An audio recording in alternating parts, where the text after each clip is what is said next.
This will be my last day as an Indian cricketer in all formats as at the international level.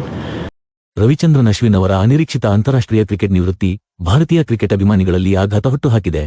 ಅವರ ತಂದೆ ಮಾಧ್ಯಮಗಳಿಗೆ ನೀಡಿದ ಹೇಳಿಕೆ ಸಾಮಾಜಿಕ ಜಾಲತಾಣಗಳಲ್ಲಿ ವ್ಯಾಪಕ ಚರ್ಚೆಗೆ ಕಾರಣವಾಗಿದೆ. ಟೀಂ ಇಂಡಿಯಾ ಪರ ಸಾಕಷ್ಟು ವರ್ಷ ಕ್ರಿಕೆಟ್ ಆಡಿದ್ದ ಅಶ್ವಿನ್ಗೆ ತಂಡದ ಸದಸ್ಯರಿಂದ ಹಿಡಿದು ಮಾಜಿ ಕ್ರಿಕೆಟಿಗರು, ವಿದೇಶಿ ಕ್ರಿಕೆಟಿಗರು ಸೇರಿದಂತೆ ಹಲವರು ಭಾವನಾತ್ಮಕ ವಿದಾಯ ಹೇಳಿದ್ದರು. ಇತ್ತ ಭಾರತದಲ್ಲೂ ಅಶ್ವಿನ್ ವಿದಾಯಕ್ಕೆ ಮಿಶ್ರ ಪ್ರತಿಕ್ರಿಯೆ ಹೊರಬಿದ್ದಿತ್ತು. ಭಾರವಾದ ಹೃದಯದಲ್ಲೇ ಟೀಂ ಇಂಡಿಯಾವನ್ನು ತೊರೆದು ಭಾರತಕ್ಕೆ ಬಂದಿಳಿದಿದ್ದ ಅಶ್ವಿನ್ ಭಾರತಕ್ಕೆ ಬಂದೊಡನೆಯೇ ತಮ್ಮ ಎಕ್ಸ್ ಖಾತೆಯಲ್ಲಿ ಎಲ್ಲರ ಕ್ಷಮೆ ಕೇಳಿ ಪೋಸ್ಟ್ವೊಂದನ್ನು ಹಂಚಿಕೊಂಡಿದ್ದಾರೆ. ಅನೇಕ ಹಿರಿಯ ಕ್ರಿಕೆಟಿಗರು ಮತ್ತು ಭಾರತ ಕ್ರಿಕೆಟ್ ಅಭಿಮಾನಿಗಳ ಪ್ರಕಾರ ಅಶ್ವಿನ್ಗೆ ಸಲ್ಲಬೇಕಿದ್ದ ನಿಜವಾದ ವಿದಾಯ ಸಿಕ್ಕಿಲ್ಲ ಎಂದಿದ್ದರು. ಇದರ ನಡುವೆ ಮಾಧ್ಯಮದ ಮುಂದೆ ಮಾತನಾಡಿದ್ದ ಅಶ್ವಿನ್ ಅವರ ತಂದೆ, ನನ್ನ ಮಗನನ್ನು ತಂಡದಲ್ಲಿ ನಿರಂತರವಾಗಿ ಅವಮಾನಿಸಲಾಗುತ್ತಿತ್ತು. ಹೀಗಾಗಿ ಇದನ್ನೆಲ್ಲ ಇನ್ನೆಷ್ಟು ದಿನ ಸಹಿಸಿಕೊಳ್ಳಲು ಸಾಧ್ಯ ಹೇಳಿ? ಹಾಗಾಗಿಯೇ ಅಶ್ವಿನ್ ನಿವೃತ್ತಿ ನಿರ್ಧಾರ ಮಾಡಿರಬಹುದು ಎಂದು ಹೇಳಿಕೆ ನೀಡಿದ್ದರು. ಅಶ್ವಿನ್ ಅವರ ತಂದೆಯ ಈ ರೀತಿಯ ಹೇಳಿಕೆ ಸೋಷಿಯಲ್ ಮೀಡಿಯಾದಲ್ಲಿ ಸಾಕಷ್ಟು ಚರ್ಚೆ ಹುಟ್ಟುಹಾಕಿತ್ತು.